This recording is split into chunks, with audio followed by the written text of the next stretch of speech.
Welcome to the video. In this video we're going to take a look at the Geeetech Rostock G2s 3D printer.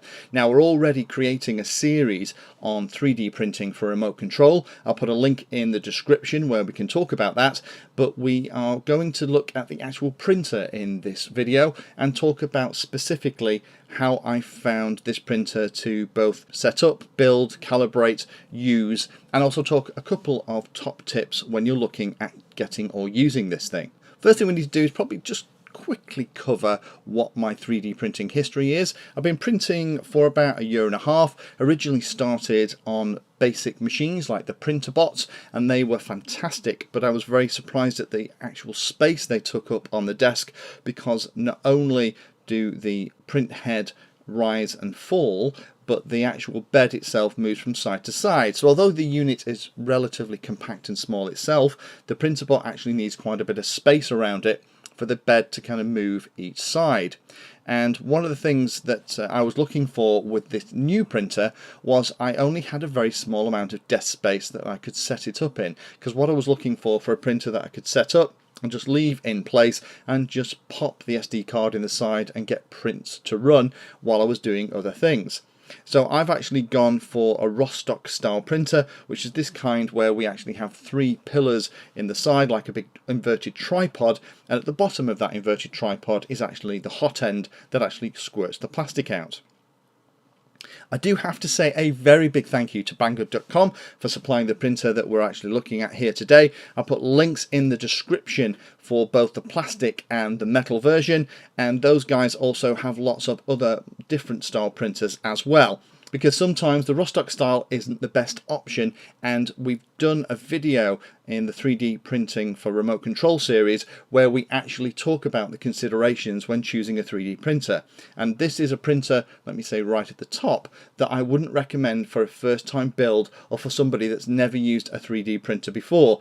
This one is one that I think you have to be pretty comfortable building remote control models with, particularly if you have experience building things like remote control collective pitch helicopters. A lot of the things that you'll be doing in the build will feel very familiar, but you also need to be pretty confident doing things with Arduino and loading sketches. And again, for those of us who have done things with Minim OSDs, with Arduino boards and MultiWii, that will all be very familiar too. So what we'll do in this video, we'll first of all run through the features of the printer. We'll then go through the tips for building, then for calibration. We'll talk about the printer in usage, a couple of my top tips that I found by actually using the printer, and then we'll actually finish off. So the main reasons that I was after this printer was, first of all, it does have a heated bed. Now, we've talked about the different filaments in our 3D printer for remote control series, but one of the most common filaments that you'll print is PLA, and it's quite a brittle plastic, but it doesn't require any kind of exotic heated beds or heated ends, and it liquefies at relatively low temperatures, 180, 190 degrees C and up. I have printed in PLA on some of the smaller printers and found that PLA can be a little bit brittle for remote control parts, so I needed the ability to also print in things like ABS and also potentially nylon too for those parts that really needed to take some abuse. I also really wanted some dual extruders and hot ends. I wanted to be able to print two plastics within one piece, so that I could either use support material or that I could actually use things like some of the conductive filaments that are out there to kind of embed tracks for LED lights and stuff actually in remote control parts that I was printing. As we already said, I was interested in the Rostock design. I needed a printer that was tall and thin, but gave me a nice large printable area. This printable area is a diameter of about 210 millimeters by about 200 millimeters high. So it's like a big coffee can, and I can print anything within that space, but the actual space on the desk is not significantly bigger than that in terms of its footprint. It does have SD card support, so it will work independently, and that was something that was interesting for me too. I wanted to be able to put the G code file onto an SD card, and then stick it into the printer and leave the printer running. Particularly when printing things like ABS, I wanted to be able to put the printer in a place that was well ventilated and that potentially didn't have all the other bits and pieces around as well. That's talking about things like putting it in the workshop and in the garage and other places where the fumes wouldn't be as much of a problem as using it in the office. Also notice that they're both plastic and metal kit versions of this printer, and you can also get the metal upgrade kit if you want to take your plastic Rostock G2s to be a G2s Pro, and the Pro is the version that has all metal. We'll talk about this later in this video, but I would recommend that if you're going to buy this one, get the metal one. I bought the plastic one and had a couple of little issues. But those are the main features, and let's actually now talk about my experience of actually building this thing. There's loads of resources around that are really useful, and I need to thank Richard and a couple of my other subscribers who have been great in getting in touch and pointing out these other resources. The manuals and documentation on the Geeetech website, if you scroll down underneath the actual printer itself, you'll find all the links underneath, are fine, but there's a lot of little tips and tricks, particularly in places like the Geeetech wiki, that were invaluable. Things that about how you set up the printed bed, things about making sure that when you put it together you didn't have to then take it apart to fix something that you'd missed.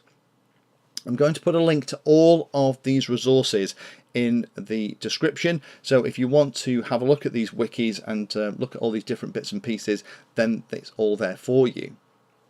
The instructions are good, but take your time. The printer build, because it comes as a kit in individual bits, probably took me about 3 or 4 days, probably about a day and a half in total. So it was a reasonably involved build with lots of steps. Just like building something like a remote controlled helicopter, you need to make sure that when you're putting it together, everything's fitting nice and snugly, that everything is nicely nipped up, that anything that shouldn't be loose isn't, and if it is, take corrective action. If you have needle files and you have thread lock, then you'll have a lot of fun. I did have issues with the plastic parts on my kit. Although they initially went together quite well, they did require a little bit of finishing with needle files to take out excess material, particularly in the areas where the metal parts were pushing into that the connecting rods were connected to. Not only that, once I actually got it all together, I didn't manage to successfully finish the calibration routine, because as I was moving the printer once, I heard something drop, and when I checked, one of the connectors for the linear carriages that at the side had actually snapped off completely. So I actually went and ordered the metal upgrade parts, which is something I was considering as well. So if you are going to be printing PLA only, then I think the plastic kit is absolutely fine. If you want to run higher temperatures, then I would definitely get the metal one. The plastic that actually holds the metal ends together and the spider in the center of the kit, the melting temperature of that is about 245, 250 degrees C, and that's very close to the temperatures you'll be running the hot ends at when you're printing things like ABS. So be aware of that and consider that when you're looking at buying the printer. Because mine came with dual hot ends, I would also take time to make sure that they're level. So what I found, that the front hot end was slightly lower down than the rear one, and I took a lot of time and effort making sure that the back one was an identical height. You don't want one hot end lower than the other one, otherwise what will happen is it will hit and interfere with the model when you're using the other nozzle. If the other nozzle is slightly lower, as it drags across the printed part, it'll actually be hitting the printed part rather than missing it.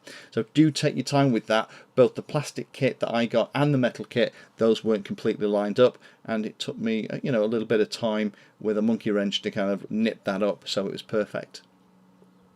I would say that experienced remote control builders would have no trouble with this. I worked my way through it and I actually enjoyed the build. It was good fun putting it together and also overcoming and checking some of the little issues that were coming out as I was putting it together, and it felt very much to me like building a 550 class collective pitch helicopter with all of the ball joints and the belt tensions and the other piece as well. So that was a very quick summary of building it. Have a look at the build video in the 3D printing for remote control series. That has a bit more depth, but I would say building So long as you've read the wikis, you've used the other resources, you're following the manual, should be relatively straightforward. Getting it ready to print is pretty straightforward as well, but this is something that also takes a little bit of time, with it being a Rostock style printer. So rather than just having an up and down motor and a left and right motor and a back to front motor and have to calibrate each of those axes independently, with a Rostock it all kind of works together. And because of that, the calibration process can be a little bit more involved. Again, use the resources, both Geeetech and the wiki, to have a read through. I actually use the calibration process that's on the bottom of the setup pages. Again, the links to those are in the description below. It worked fine. Some of the things weren't entirely clear about which screw I was supposed to be tightening and loosening, but what you need to do is make sure the bed is level. Then you need to make sure that the Z height, or how high it is the right height, and that's reflected in the firmware. And then it's a case of going through and making sure that the print head comes down to the same distance above the bed, and using the little screws that actually press the little switches on the linear carriages as they go to the top, undoing them or tightening them up until that all gets perfect. It takes a long time to do, but the calibration is the single most important part of the 3D printer, and if you don't get it right, your part won't come out well. Do check the calibration video for more tips. Again, I've used the calibration routine that's in the manual and it works fine. Just be prepared to spend an hour or so going through the process. I went through mine probably 10-11 times before I was happy that it was close enough for me to start printing. This thing here is actually the very first print that I did on the printer. It's a little 20mm calibration cube that I created in SketchUp, and it's come out really nicely. This was using all the default settings, and you can see that once it's calibrated, even before you start playing with all of the other settings and speed, it prints really well. The heated bed and the hot ends get up to temperature nice and quickly. There's some nice little routines on the LCD panel that allow you to preheat everything, so that rather than have the printer head kind of suspended in the air waiting, you can be ready to rock and roll. So as soon as you select the print or start sending the print from your PC, it's ready to go. The LC display is really nice and bright. It actually shows the temperature of both hot ends. The heated bed also shows you the amount in percentage of the model that it's actually processed from the SD card, so you know how far you've got through, and also has timer running to give you an idea of how long you've got left as well. Nice display, and that's just set up as standard part of the firmware. The SD card does work really well. I'm using a 16 meg SD card, nothing particularly fancy, and I'm slicing the models on my PC, just then copying the G-code file onto the SD card, popping it in the side, and away it goes. One thing I would say, a top tip, is the SD card slot is quite recessed in the side of the printer, so what I've done with mine is just put a piece of Scotch tape over the back so that I can still reach in and extract it from the machine. Otherwise you're going to have to try and get needle nose pliers around the back of the display to pull it out. So I would say before you plug your SD card in for the first time, just copy this tip. It'll save you a lot of messing about. The other tip I'd give you as well is that printing too fast causes the whole tower to wobble. The whole thing is kept pretty stable by the top and bottom plate, and everything's reasonably heavy, but those carriages being metal, moving very quickly up and down, and because one side is moving up as the other side is moving down to kind of move the head around, if it goes too quickly you can find that the whole top of the tower is actually moving imperceptibly. Now that will mean that it will affect the quality of your prints, so if you're going for a really high quality print, particularly on these Rostock style printers, reduce the speed that the head is moving at and you'll get a better result. So my top tips for this printer to get you started: absolutely spend time, read the instructions, and definitely spend time in those wiki pages. There's stuff in those wiki pages like about the hotbed and also about potential things that you have to check on the hot ends of the plastic kit that will save you a lot of heartache, because once the thing's together, taking it apart to do the upgrades or change things can be quite painful. When you're building, take your time and check everything. Make sure everything's square, make sure that everything is nipped up. Use thread locker on all of the bolts just to make sure that in operation nothing's going to come loose. Do take your time and oil all the bearings, and make sure that you're wiping over all of the metal rod parts when you finish building the thing with a little bit of oil or WD-40, just to take all of your fingerprints off. If your fingerprints sit on there over time, they will eventually cause it to rust. Do keep at that calibration. Make sure that it's absolutely spot on. If you're not sure and you're not getting there, go back to the start and go through the process again. It's the single most common reason that the printer won't print well. Not having the head above the print bed consistently and not having the printer being crystal clear on where the print head is will cause the printer to misbehave and the prints to come out really badly.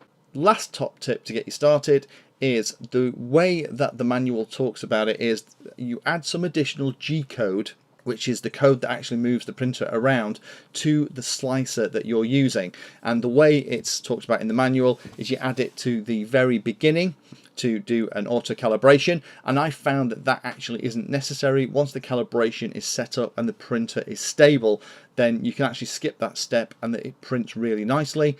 And then in the last part, to actually stop the printer, what it does is it sends something called the G28 command, which actually homes the printer out, which lifts the head off the printed part, takes it right to the top of all the carriages so that those little micro switches are all triggered, and then immediately it then turns off all the motors.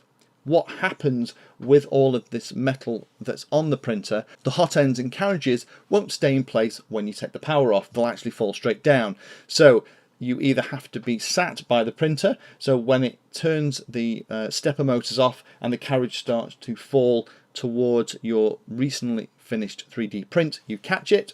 Or what I'd recommend is that just potentially add a little bit of G code to move the, once it's lifted and homed out, to move the print head back down onto the print bed right at the very edge out the way, and just make sure that it's coming down, and that way when the stepper motors turn off, if that's what you're going to do, it doesn't fall 200mm and slam straight into your 3D print. It just rests on the 3D printing surface itself. Or you make sure that you don't turn off the stepper motors at the end of the print, so that you can come in and you can take care of that, power the printer down and actually lower the carriage by hand. So in summary, what do I think? Well, I really like the printer. I think for what I'm doing with it, it's working really well. And I'm very pleased that I've managed to get it printing. And it's one of those things that looks amazing when it's all metal. It looks like something that should be attached to a Terminator. It's one of those things that always elicits a comment or question when people come and visit the office. But I would say buy the all-metal version. My experience with the plastic version wasn't particularly great. The all-metal version isn't that much more expensive, but it will give you a much better printer, much more resilience, higher accuracy, and the ability to print non-PLA as well. Think about this printer if you are looking for one where you have a small footprint but a decent print volume. If you're not worried about the amount of room it's going to take up, then there are lots of other styles of 3D printers like the MakerBot and the PrinterBot, where they are easier to calibrate and set up but potentially take up a little bit more space. This is a great model to put together if you are confident about building remote control models and using Arduino. If the idea of putting this thing together or playing with Arduino sketches leaves you cold, then this kit might not be a good choice for you. It might be better to start with a pre-made printer. And that's the way I started. I started with a basic PrinterBot and had a lot of fun with it. But with the experience in remote control, I felt that I was ready for a project like this to actually build a printer from a kit. A couple of other things. The power supply, as a trained electrician, looks horrendous to me. There's lots of exposed contacts here. It doesn't look particularly safe. Looking around, this is quite a common kind of power supply that they use with these 3D printers. There is a really nice set of stuff that you can get from places like Thingiverse for the Geeetech G2s, including a cover for the power supply. I'd heartily recommend one of the first things you print once you're happy is the cover for the power supply, and allow you to kind of pop on the connector for the mains, but also the power switch as well, and also cover up those live terminals so that nobody can actually catch it accidentally. So this was absolutely a fun printer to set up. So if you like building remote control models, if you're happy with Arduino, if you have 3 or 4 days to spare to put this thing together and do all the calibration, then this is a great printer and an awful lot of fun. Thanks again to Banggood.com for sending us this printer to try. The links in the description are both to the plastic version and the metal version as well, if you want to try that one out. Thank you for taking the time to watch that video. There are lots of other videos on the channel, and they're carefully ordered into playlists, so you may find that there are other videos on this same subject that you can go and watch. So I would recommend going into the playlist area of Painless 360 YouTube channel and looking around and seeing what there is. You never know what you might find. Thanks for watching. Please like, subscribe, and happy flying.